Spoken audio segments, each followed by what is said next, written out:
آپ سب پر سلامتی ہو. میں یاسر رشید ہوں اور آپ میرا ویلاگ دیکھ رہے ہیں. ناظرین، پاکستان تحریک انصاف کے جلسے کا کیا بنا؟ کارکنان کی سوچ کیا ہے؟ کارکنان کس حد تک متحد ہیں؟ لیکن اس سے پہلے چیف کمشنر اسلام آباد محمد علی رندھاوا نے جو این او سی نہ دینے کی وجوہات بتائی ہیں، اس وجوہات میں اور جاری اعلامی میں یہ کہا گیا ہے کہ مقامی افراد جو تھے انہوں نے شکایت کی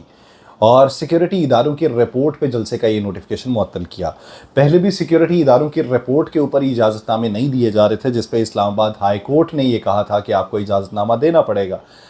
نوٹیفیکیشن کے مطابق پولیس نمائندگان نے یہ تصدیق کی کہ 3 جولائی کو اسلام آباد سے بھاری مقدار میں اسلحہ اور بارود برآمد ہوا. سنجگانی اور ترنول کے علاقوں میں انٹیلیجنس بیسز کے اوپر آپریشن کیے گئے اور جو آپریشن ابھی تک جاری ہیں، اور انٹیلیجنس ایجنسیز کے نمائندگان کے مطابق محرم میں سیکیورٹی خطرات کا بھی سامنا ہے اور محرم کے باعث جلسہ جو ہے وہ محفوظ بنانے کے لیے سیکیورٹی اداروں کی افرادی قوت دستیاب نہیں ہوگی، جس کی وجہ سے سیکیورٹی الرٹ جاری کیے گئے. تو اس وجہ سے محمد علی رندھاوا صاحب نے کہا کہ سیکیورٹی الرٹ کے مطابق محرم کے دوران جو ہے وہ دہشت گرد کارروائیوں کے خطرات ہیں، اور ترنول کا جو علاقہ ہے وہ کافی گنجان آباد ہے، ہوائی اڈے ہیں، جی ٹی روڈ ہے، اور اس کے ساتھ ساتھ موٹر وے تک رسائی بہت اہم مقام ہے اس کا. تو انہوں نے کہہ دیا کہ اس وجہ سے اجازت نہیں دی. اب اسی بیچ میں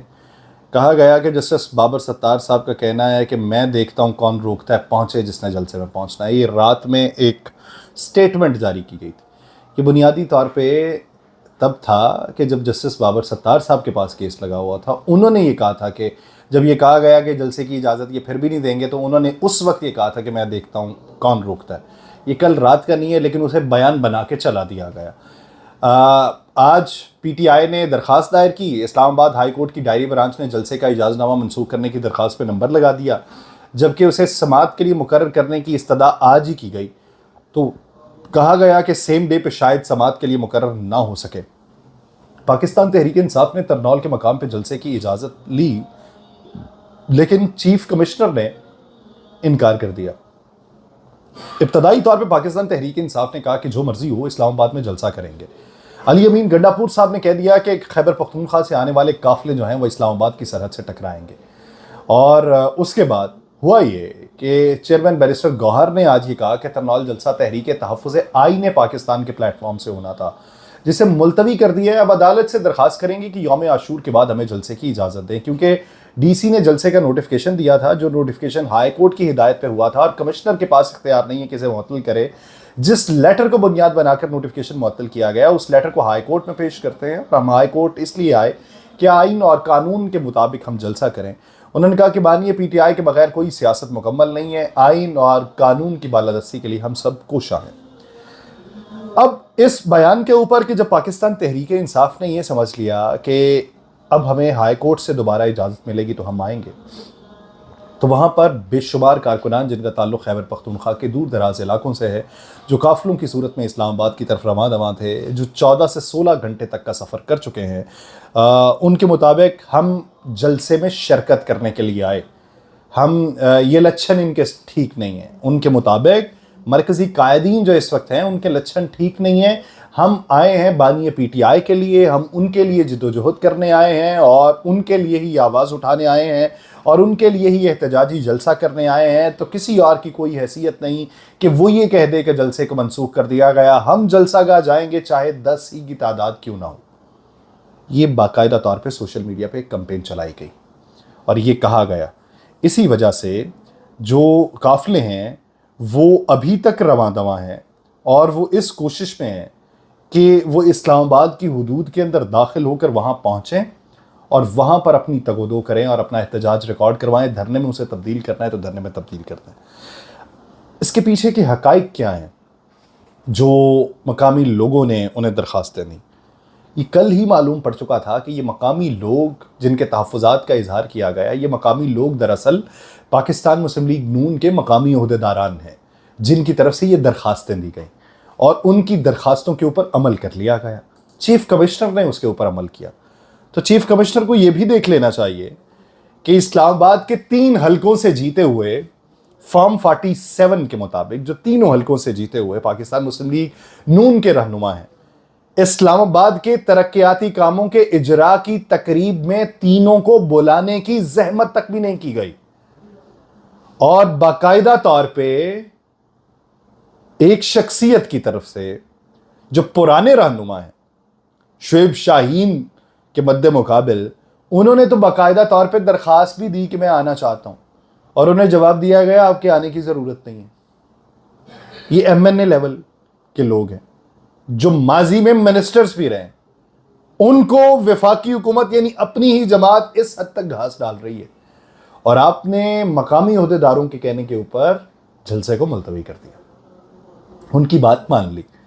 اور آپ کو کل معلوم پڑا کہ محرم الحرام آنے والے 2 دن پہلے، یعنی آپ کو یہ معلوم نہیں تھا کہ شیڈول کے مطابق محرم الحرام کب ہوتا، یعنی یہ آپ کی تیاری تھی، باقاعدہ طور پہ انتظامی عہدوں کے اوپر آپ بیٹھے ہوئے ہیں،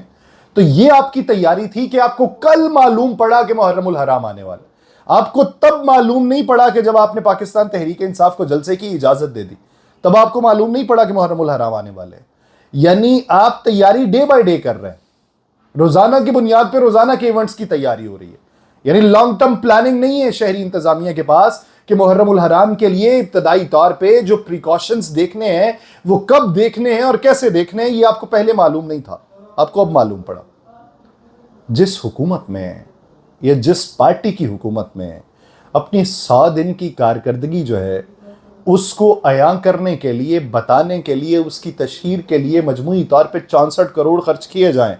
اور جن سلیبریٹیز کو پیسے دیے جائیں کہ وہ ویڈیوز بنا کے ٹک ٹاک کے اوپر اور انسٹا کے اوپر اور مختلف سوشل میڈیا پلیٹ فارمز کے اوپر لگائیں، اور ان تمام شخصیات کا تعلق کراچی سے ہو اور تشہیر پنجاب کی ہو رہی ہو، تو آپ کو سمجھ جانا چاہیے کہ حکومت کے اندر کتنی طاقت، قوت اور سکت موجود ہے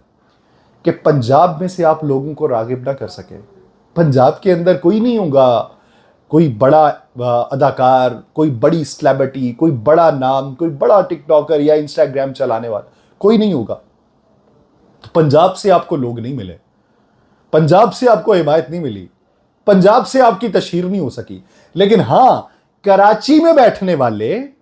ان کو یہ معلوم ہے کہ پنجاب کے کن کن شہروں میں کیا کیا اقدامات ہوئے ہیں، کتنا پیسہ خرچ ہوا ہے، مریم نواز نے روزانہ کی بنیاد پہ کتنی تگ و دو کی ہے اور کیا کچھ ہوا ہے،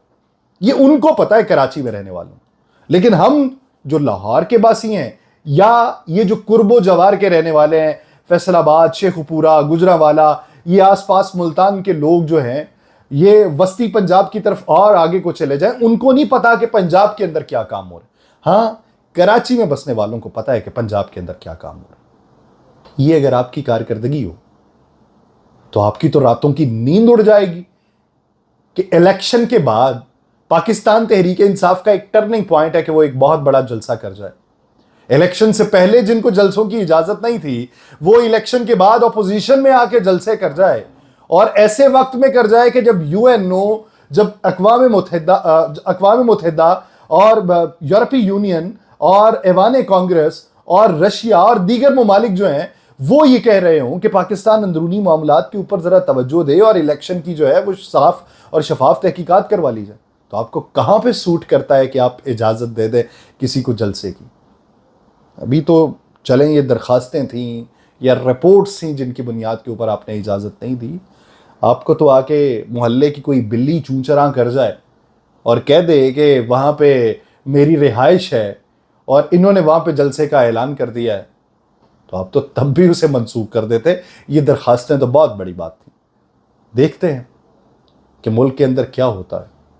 لیکن دعا کرتے ہیں کہ جو بھی ہو امن کے مطابق ہو۔ مجھے دیجیے اجازت، اللہ نگہبان۔